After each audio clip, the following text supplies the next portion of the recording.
Welcome back, sports fans, to the Breath of Fresh Air 7th edition. I'm Charles Taylor, and say what's up, Patrick. What's up, Patrick? All right, so the topics covered for this episode will be the takeaways, of course, from college and NFL action from last weekend, and we will also discuss Oregon getting thrashed by Utah. But first, Patrick, we will begin with talking about the Pittsburgh Steelers. They're sitting at 2-1. They beat the St. Louis Rams 12-6 on Sunday afternoon, but it lost Big Ben Roethlisberger to a knee injury, and he's supposed to be out for anywhere from 4 to 6 weeks. So the question is, where do you see them going from this point? Do you think they can hang in to maybe win the AFC North? Well, really, it's just the Cincinnati Bengals, who's their main competitors. But do you see them struggling with Big Ben out for a little bit? Yeah, well, if anybody's losing their starting quarterback, man, I think they're going to struggle. But I think they'll be fine with Michael Vick as long as he don't go fighting dogs. I think they'll be fine. So, I mean, you said Cincinnati is their biggest rival right now, I guess, in that. As long as Cincinnati playing the way they've been playing, man, I don't see a problem with. I mean, Cincinnati's going to be the one that probably wins that division now. There's a big game coming in November where the Steelers have to play Cincinnati, and I think they're playing in Pittsburgh. So we'll see how it goes, man. I don't think Michael Vick will have too big of a problem, man. I've said it 100 times. I said it a million times. That man is the luckiest man alive fumbling a football. Seems like he can fumble 50,000 times in one freaking play and still end up with the ball, and he plays it off like it happens by default. So, I mean, we'll see how it goes, man. But I think Cincinnati will probably hold on and take that division. Well, for one, I don't think Michael Vick will be going to fight any more dogs. I mean, he served a prison sentence. I think he's done fighting dogs. Number two, You don't know Michael Vick like I know Michael Vick. right. What? Because he was with Atlanta, your favorite team? I can't confirm nor deny that, but I can say okay. All right. Well, now, it is my favorite team. He's not my favorite player. Like I told you before, man. And he's from Virginia, and Virginia breeds retards, and he will do something stupid and probably do something stupid again. man, he's been fine since he got out of prison, man. Give him the benefit of the doubt. And I think there's a little bit of salt in there anyway because he was with Atlanta and he didn't watch film while he was in Atlanta. And that's why he kept on fumbling. I think there's a little salt there. A little? All right, a lot. But look, man, my middle name is Morton right now because there's so much salt. All right, so apparently somebody did not get all the salt out from last week. But Not even close. Well, but with Michael Vick, though, Patrick, I think the Steelers can maintain. One thing Michael Vick does have by his side is the fact he is playing with a lot of good offensive players. He got Le'Veon Bell back as the running back. You have D'Angelo Williams behind him. You're throwing to one of the best receivers in the NFL and Antonio Brown. You have Marquise Wheaton on the other side. You're going to get Martavius Bryant back from a 4-game suspension after you play Pittsburgh, or excuse me, after you play Baltimore on Thursday night. And you have Heath Miller as your tight end. So they have a lot of weapons there. Therefore, things should be a little bit easier for Michael Vick to where he doesn't have to feel like he has to carry the load. It seemed like when he was with these other teams, Atlanta, and to a lesser degree, Philadelphia, it seemed like he put a lot of pressure on himself to have to carry the load. I think with him being through some of the things he's been, I tend to think he'll be a little bit more mature and just kind of get the ball to the players that can do something with them to where he doesn't have to try to run and take unnecessary hits, really. And fumble the ball. Yes. Out of bounds. Out of bounds. And make it look like he did that on purpose. Morton's. But We Go ahead and call me Morton. I did Morton's. So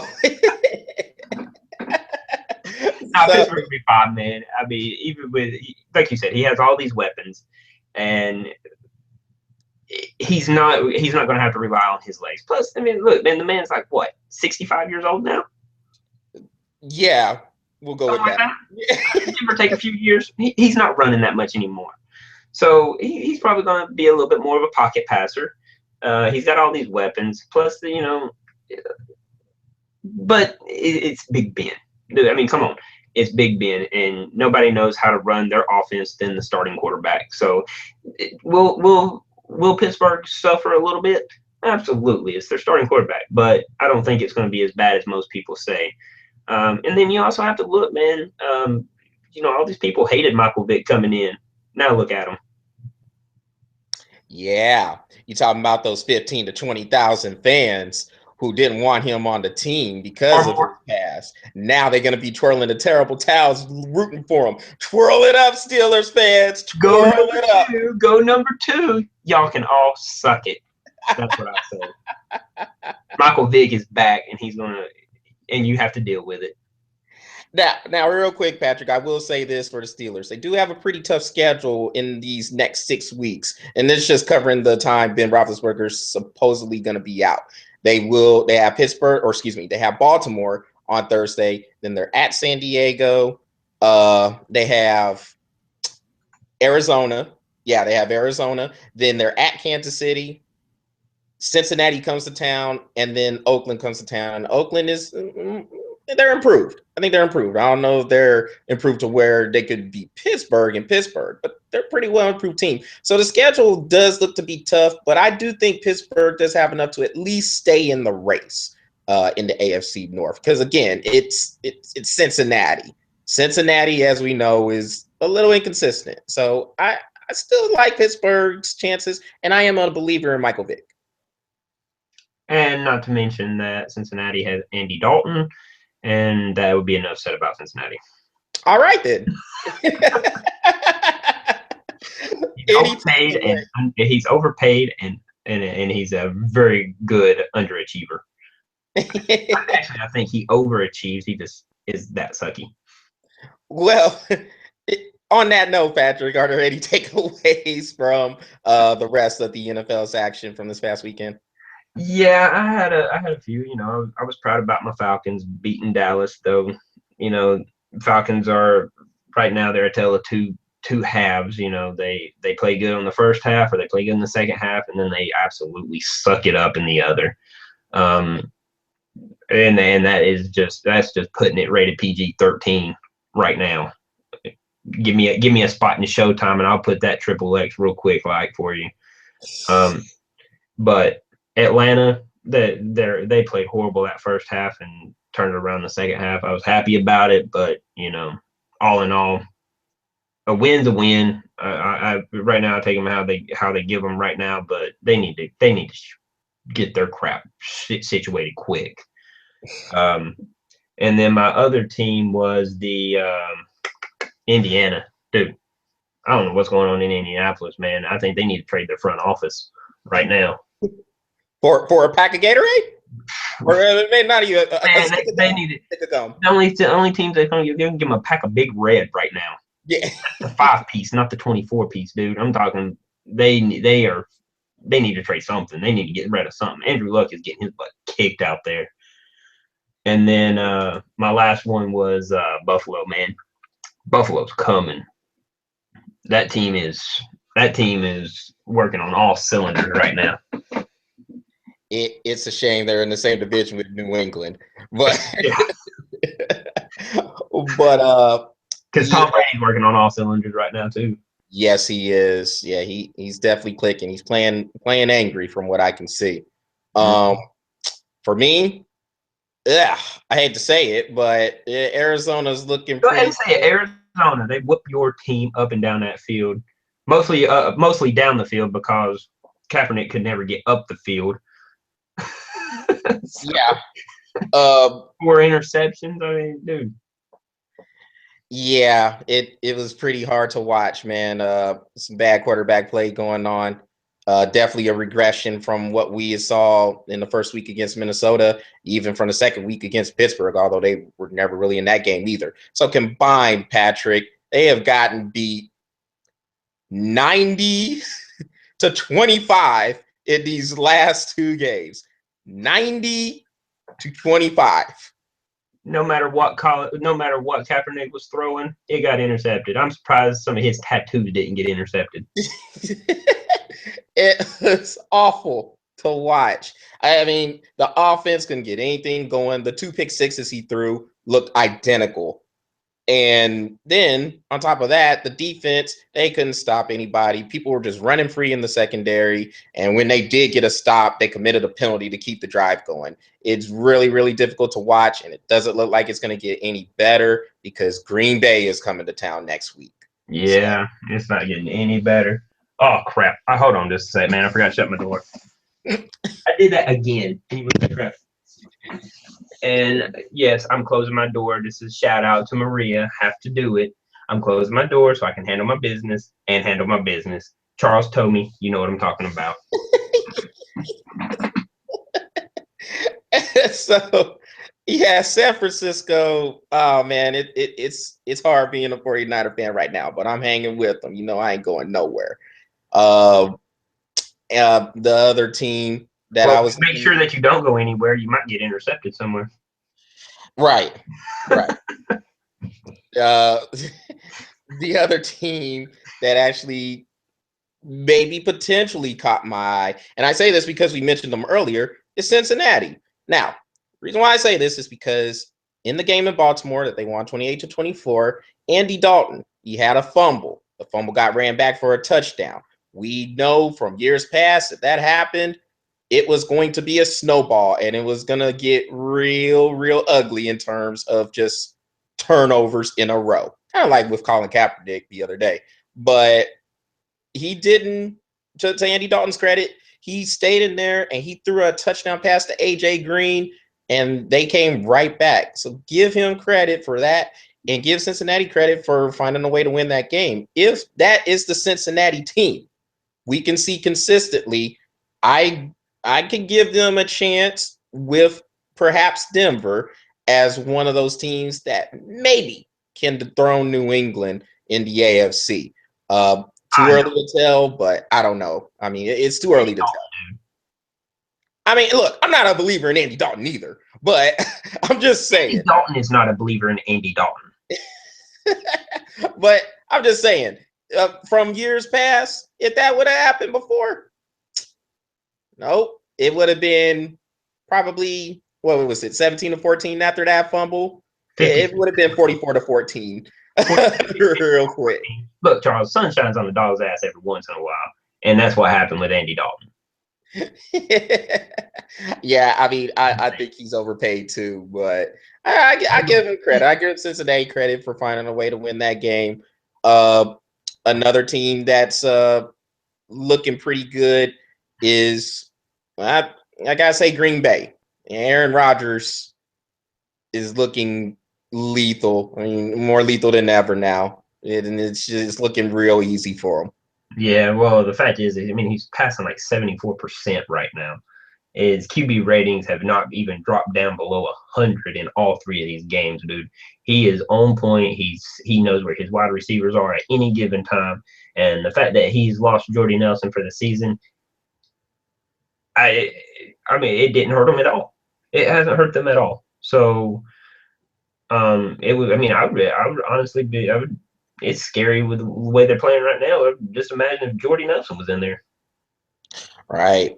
Yep. Yeah. From what I saw yesterday, and that was a good defense. Kansas City has a good defense, and he shredded them up like that. Pick them apart. So, well, I guess moving on, Patrick. Let's jump into a little bit of this college action, and we're gonna start with Oregon, who got throttled at home, 62-20 by Utah. So, I guess where we can go with this one is they got spanked like a newborn baby. Huh? They got spanked like a newborn baby. It was pretty bad. I mean, it was a thrashing. I mean, definitely surprising. Now, I wasn't I wasn't surprised that Utah won because I felt like Utah had the team that could go up to Eugene and win. Was not expecting them to hang 62 points on them and Neither beat them was I. 62 to 20. So is it really one of those things where the rest of the league is just catching up with Oregon? Because all we keep hearing about Oregon is the speed. They're so fast. They're so fast. We didn't see that. Well, I can say this: Oregon is a team that loses with style. Man, they got good uniforms, but that's about all they have. I'm not a huge supporter of Oregon whatsoever. I You do like don't you don't them. like their 1,000 different uniform combinations? Is it 1,000? I thought they were like down up near the 500,000 at this Yeah, point. I mean, Wasted money. They're like every time they pick on one of them little small schools that should be a Division II school, they're like, ooh, I need to go get me some new heels. I need to go get me a new shirt. I need to go get me a new jersey. I'm like, why don't you stop paying your money on all your apparel and buy some freaking talent? what the Patrick? They can't buy talent. They have to recruit. You know that's illegal in the NCAA. Charles, every team does it. Stop. No, they don't. Yes, they do. Every team does it. You're only considered a cheater when you get caught. That's the reason why USC sucks. It's funny how you just hate USC all the time, but you will acknowledge they are good cheaters. Well, They are fantastic cheaters. Well, no, they're not fantastic cheaters. yeah, they got caught. New England is a fantastic cheater. When Yeah. you cheat the cheaters, you're a good cheater. USC ain't cheating the cheaters. They get caught, and then they have to pay fines. And that's what they're doing. They're playing all these little mediocre schools so they can pay their fines So explain to me why you hate USC again. because they're always on probation. They're not. Look, they're on probation for like a the couple of NCAA years. knows for a fact that USC is going to mess up sometime. They know their probation officer by first name basis. So, getting off the USC topic just for a second, we may come back to them. But so do you think Oregon is just kind of getting caught up to by the rest of the teams in the conference? I don't think they're getting caught up to as much as I just don't think they're sustaining their recruiting.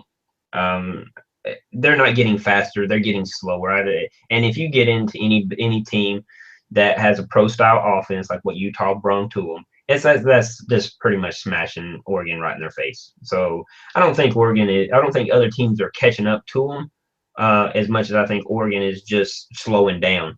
And Oregon, 4 years ago they were fast, and then they ran into LSU and they got beat in the first game of the season. But then they've gotten slower, progressively slower after that. These teams are not. I mean, don't get me wrong. I think Utah had a really good recruiting class, and I think they're getting better. But I don't think they're getting so much better than Oregon is. Oregon is just starting to suck, and I'm not going to sit here and say Oregon was one of the best teams in the nation. Speed played a big role in that, and now that they don't have all that speed anymore, they're not really doing. They're not really doing that well. I'm a disagree, Patrick. I think the teams are catching up to them. I think Utah had something to prove, and they've always had a pretty good team, but they couldn't quite beat the elite in the Pac-12. And I think this was a statement. I think Utah was bringing some speed, bringing some power to them. We all know Oregon struggles with more physical teams, Yeah, that's but why Chip Kelly sucks in the NFL. but and that's probably more Chip Kelly, the front office, do, because apparently he has control of a lot of the front office too. But It's Chip Kelly that sucks. but yeah, so Oregon to me, I think they still have speed on there, but I think these other teams, man, in the Pac-12 are kind of catching up with them. And I think this was an example of it. Like I said, Utah has had a good team for a while. That I think they're trying to make that statement they can be one of the elite teams in the Pac-12. But we'll see how it turns out. I do think they're in that running to win the Pac-12 with Stanford and UCLA. And speaking of No, you UCLA, don't. No, you're not going to say that you're not going to vomit that crap out of your mouth, are you? you see, I stopped myself. Did I? I could say it. USC. Oh God! Why do I you know. always ruin the webcast by saying this? No, the webcast is not Webcast, ruined. every time you say that, that ruins the webcast. No, it doesn't. You're the one who brings them up a lot of the times, and so I bring it up. I put so much crap on them that it makes the webcast sound good. You're like, Right, and so you can go ahead and put some more crap on it. That is ESPN. You can put some more crap on them again. So on that note, any other takeaways from the rest of college football, the action from college football over the past week? Sorry about your Texas Longhorns. Oh, really? You're gonna go? You just hit me up with that because I was bringing up USC. Payback, man. Bring them up again and see what happens. Yeah.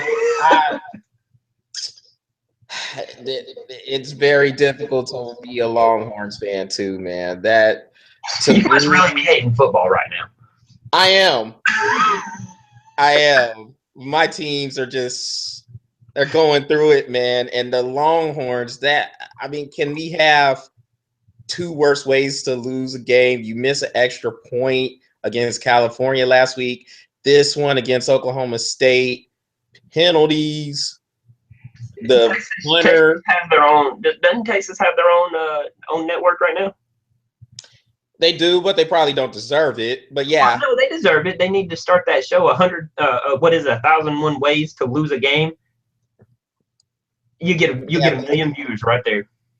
Another loss like that might be in the productions, but it is difficult to be a Longhorn fan right now, man. The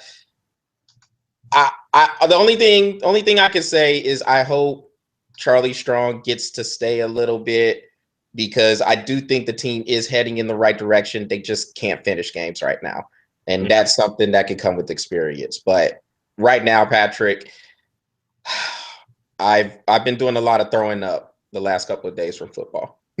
I see. A lot. Well, a couple other games, man. I got, and we'll move on, man. How about Syracuse and the way they played against LSU, man? That was kind of a tricky game for LSU, man, going up there to the Carrier Dome. It was a tricky game, but LSU came out on top, man. But I just want to Syracuse, man. They played really well. They played really well. And my last game, man, we'll move on. Duke and Georgia Tech, dude.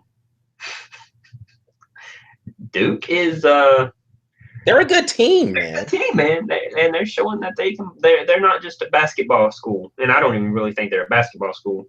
I think they're more like a girls softball.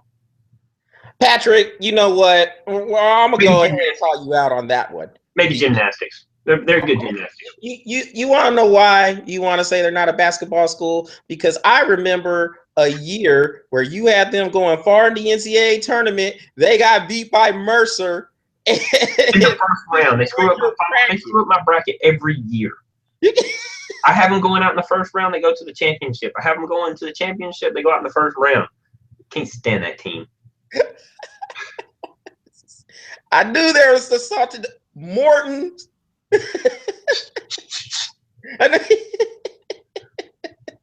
Call me Morton. Man, how do you just stay salty? I thought you got all that out last week. Oh no. Did you not know I have a second job? Being salty. That's your second job? Yeah. Oh, wow. I mean, I practically piss salt for Morton. That's one of the top two saddest things I've ever heard in my life. It burns a little bit, but I get over it.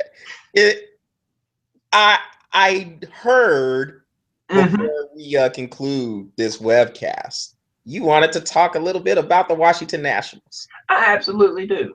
I want to say one thing. And one day, I hope Bryce Harper looks at this when he's actually matured enough to know that dude has got to be one of the biggest babies I have ever seen in my life. And I don't blame Papelbon for choking his butt out. I'd have choked him out too. The only thing that was missing was freaking slap across the face. You know, I'm surprised it wasn't a team fight. Like the whole team wasn't involved because this is a team who they just did not meet expectations. Everybody thought they were going to be in the World Series when they made the Max Scherzer deal. And it just didn't happen to them. Now they're not even making the playoffs. Straight up, Patrick, it's time to break the team up. I think you got to make some trades. You got to get another bat to help Bryce Harper. I don't even know why Papelbon is on the team anyway. They ain't need him. They ain't need him. I don't know. I don't even know if it. I don't even think Pablo. I don't even know if Papelbon won't even want to go to Washington. I mean, it's a beautiful city, but I don't know if I want to play with him for him either. As long as they got Bryce Harper. Hey man, but look, Papelbon was in Philly. Now we know how you feel about Philly. Do we have to? Oh yeah, that's right. He was in Philly. Yeah. I went to Washington. I would have went to Washington. Yeah, yeah. We can point that out again. The kings of the tanks. So I completely forgot he was in Philly, man. Yeah, I would have went to Washington too, man. Hell with that. I wouldn't have stuck in Philly. So yeah, but I think Washington. I don't understand why Washington went after Papelbon because they already had a good closer in Drew Storen. Well, they went after Papelbon for the simple fact that they needed somebody to choke Bryce Harper out. Oh, okay. So they wanted an enforcer. They wanted somebody to keep. I got you. I mean, this is not hockey, but it's kind of sort of like hockey. They need somebody to choke Bryce Harper out and put him in his place. He running around there like he's man of the dugout, and Papelbon had enough. Choked him out. Pimp slapped him one good time, and now he's sitting over there in the corner crying like a little baby. Well, I think the whole team is crying right about now, man, because they're not going anywhere. Expectations were not met, and now I think there's going to be some house cleaning. Yep, I think Matt Williams has gone as the manager. What did I say in week 3 when we did episode 3 of this? Trade Strasburg for a pack of Gatorade. Yeah, that team is not worth anything but maybe a 5-pack of Big Red gum now. And I'm talking about the whole team. It's bad when the bat boy is worth more than your team. So it's the whole team in the value. The closing the national topic, Patrick. It's the whole team on the block. Like, is everybody under evaluation? Everybody from the owner to the bat boy. Everybody, trade them all. Bat boy, you're too slow. You're out. I'm getting a new bat boy. You're out of there. New bat boy. Patrick Brackett, everybody. Patrick Brackett. And I'll be here all week. You're welcome. On that note, this will conclude the 7th edition on the Breath of Fresh Air webcast. Again, go to the Google Plus pages, the Facebook pages, check them out, leave comments on this webcast. We will respond. We look forward to hearing from everybody, whether it's good or bad, whatever we have to do or whatever you think we should talk about. We're open to everything. Just let us know. So until next time. Before you cut it off, Charles, I do got to say, Twitter accounts are coming and Instagram accounts are coming. So look out for those. We're bringing those to the game as well. I want to be mean tweeted, so I got to get on Twitter. Yes, we all love the mean tweets. So look forward to that. Also, we have a couple of I guess special shows coming up. Got a hockey preview coming up. We'll have a basketball preview coming up. A lot of things coming up for this webcast. So get on there, follow it, like it, tell your friends about it, tell your friends about it, everything. Tell your friends, grandma about it. She'll love it. But until next time, sports fans, we will talk later. Have a good week.